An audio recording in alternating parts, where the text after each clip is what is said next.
y no se sabe si existió un hombre al que llamaron Jesús. O sea, la figura de Jesús no sabemos si existió, pero la figura de Pablo de Tarso sí sabemos que existió, ¿no? Repito, no sabemos si ese Jesús existió. No hay evidencia, no hay datos. Nos han contado una vida de un señor con una serie de torturas, de acusaciones, de una ejecución que tuvo, como fue morir en la cruz, pero es que los romanos apuntaban hasta el papel para ir a cagar. Bueno, no se usaba papel en ese momento, ¿no? Pero vamos, los romanos lo apuntaban todo. Los romanos lo apuntaban todo. Ese es un argumento sin sentido, un mantra muy recurrido. Si los romanos lo apuntaban todo, ¿cómo es que ningún registro romano hable de la existencia de Flavio Josefo? Según relata el propio Josefo, él luchó contra los romanos, cosa que no hizo Jesús. Es más, no solo luchó Flavio Josefo contra los romanos, sino que pasó al bando de los romanos, predijo que Vespasiano sería emperador y esto se cumplió. Y ningún acta romano lo ha dejado registrado. Flavio Josefo nos habla de Jesús ben Ananías, entregado al procurador romano Lucio Albino, torturado por los romanos por su agitación en Jerusalén. ¿Dónde está ese registro romano de este suceso? No existe. ¿Dónde está el registro romano del líder de la revuelta judía, el egipcio, cuya revuelta fue sofocada por el procurador Antonio Félix, un revolucionario que reunió 30.000 hombres en el Monte de los Olivos? Y así podría citar un puñado de sediciosos de cuya existencia solo tenemos constancia por parte de Flavio Josefo, donde los historiadores romanos o las actas romanas, que supuestamente lo registraban todo, brillan por su ausencia. De la existencia de Pablo dice no tener ninguna duda. ¿Dónde están los registros romanos sobre Pablo de Tarso, que se dedicó a convertir a griegos a una religión que negaba el culto al emperador? ¿Dónde están los registros romanos que certifiquen que Pablo fue decapitado bajo Nerón, tal como narran varias tradiciones? Es hora de abandonar este mantra tan recurrido por los negacionistas de la existencia histórica de Jesús. Me gusta mucho lo que dicen dos eruditos con respecto al tema de la tradición oral.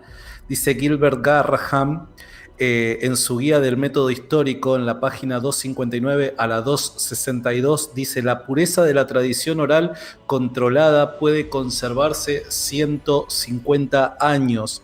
Como también Marlene, y esto pido disculpas porque nunca me sale el apellido, Ciclami, dice en su libro Nórdicos Antiguos y la Tradición Histórica, en la página 21, dice: la pureza de la tradición oral puede conservarse hasta 200 años. En realidad, cristofascista, tú no has leído esos libros, sino que estás citando el libro del apologeta James Patrick Holding, Trusting the New Testament, y estás leyendo lo que escribe este apologeta y estás citando el pie de página que ofrece este apologeta respecto a los libros de esos dos eruditos. Lo que te callas es que Gilbert Graham pone varias condiciones para que la tradición oral se pueda mantener fiel durante 150 años, entre otras cosas, esa que dice durante ese periodo determinado no debe haber sido cuestionada incluso por personas con algún interés en negar esa creencia. Y sabemos que lo que se contaba sobre Jesús en la tradición oral pronto se empezó a poner en duda, entre otras cosas la resurrección, por lo que Pablo se ve obligado a escribir una carta de amonestación a la iglesia de Corintio. La secta cristiana de los ebionitas pusieron en cuestión la concepción virginal de María, considerando a José el padre real de Jesús. Celso, en el año 148, en su discurso verdadero, niega la virginidad de María y su embarazo se debió al adulterio. Igualmente cuestionaba que Jesús hubiese predicho su muerte. No eres pues más que un bocachanclas que pretende aparentar ser culto cuando lo que eres es un pagafantas, el hazme reír de los ateos. Y eso te estoy hablando de mínimo 15.000 años atrás. Eso lo tenemos en el Código Hammurabi, por ejemplo, y leyendas como Gilgamesh y la otra, la de Enuma Elis. Estamos hablando de hace 15.000 años y lo mismo, dejaron escrito lo que decía un dios al rey de turno, al mandamás de turno, como se llamara el jefe. Cada zona geográfica tiene un nombre y eso es ineludible. Y eso es el nexo común, ¿no? Que en diferentes zonas geográficas del planeta y muy diferentes, como puede ser el sur de México, como puede ser Babilonia, en la misma etapa, hace unos 15.000 años, emergió una protoescritura y ahí se dejaba plasmado creencias. El rey babilónico Hammurabi gobernó alrededor de la segunda mitad del siglo XVIII de antes de la era común. La epopeya de Gilgamesh es una combinación de relatos con el rey sumerio Bilgamesh como protagonista, que reinó en el tercer milenio de antes de la era común. Y la datación del Enuma Elish original está sujeta al debate, pero ronda el año 1800 de antes de la era común, en ningún caso de hace más de 15.000 años. Matilde dice haber extraído los datos de una biblioteca que lleva estudiando durante años. Me gustaría ver esa biblioteca. O a Matilde le ha fallado la memoria o su biblioteca no es seria ni científica. Yo facilito el acceso a mi biblioteca que tengo online en mi nube Mega con cientos de libros, artículos académicos, tesis doctorales y demás, de historiadores, arqueólogos, filólogos especializados en lenguas antiguas, papirólogos, expertos en crítica textual, asiriólogos, egiptólogos, etcétera, etcétera. Entra en mi canal y en la descripción tienes mi email para que te pongas en contacto conmigo y te pueda pasar el link de ingreso. Y si te interesan publicaciones crítico-históricas basadas en los estudios académicos, te invito a que te suscribas a mi canal YouTube DragonArt666. Hubo gente como Pedro que parece ser que murieron en el Coliseo y diciendo que Jesús había existido y que ellos eran los apóstoles de Jesús. La tradición de la Iglesia, aunque seguro que no histórica, dice que Pedro murió en el circo de Nerón bajo el mandato de este, no en el Coliseo. El Coliseo Flavio se empezó a construir a principios del 70, probablemente financiado con el tesoro del templo de los judíos. Fue construido por Vespasiano y acabado en el 80. No hubo pues Coliseo donde Pedro pudo haber muerto, porque se construyó en tiempos posteriores a Pedro. Hollywood ha hecho mucho daño. Y yo, para mí, todo lo que pone la Biblia es leyenda. Vamos, desde el Génesis hasta el Apocalipsis, todo es leyenda. Esta es una actitud tan irracional como la contraparte que dice que todo lo que narra la Biblia es histórico. Una persona crítica de verdad analizará relato por relato, de lo contrario no es un crítico, sino un extremista.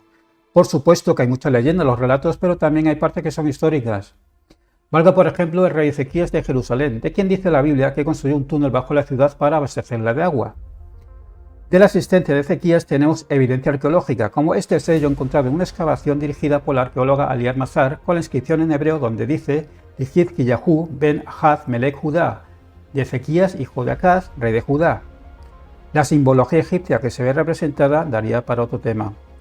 El túnel bajo la ciudad fue encontrado junto a la inscripción de Siloé, que narra acerca de la construcción del último tramo del túnel. No seamos como los fanáticos religiosos y seamos críticos de verdad.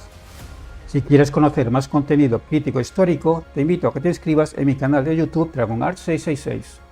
Has contado el otro día de que se habían realizado estudios de carbono 14 sobre las epístolas, ¿no? Exactamente, hay estudios. Son 60 años, ¿no? Después del nacimiento hipotético. En algunos casos sí, realmente lo que se tiene más o menos la datación radiométrica del carbono 14 es que las epístolas paulinas corresponden todas al siglo I.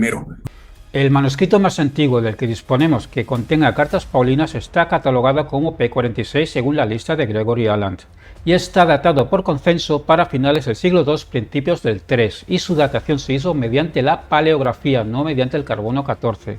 Hubo un investigador, John Q. Kim, que propuso la fecha para antes del reinado de Domiciano, es decir, antes del 81. No utilizó prueba del carbono 14 alguna para ello. Su propuesta fue refutada. El consenso es el que señalé antes. No hay ningún manuscrito cristiano del siglo I. Tengo entendido que para los judíos no existe el infierno. Lo interesante es saber qué es lo que pensaban los judíos de alrededor del siglo I. No existía el judaísmo como un monolito, sino que fue extremadamente pluriforme.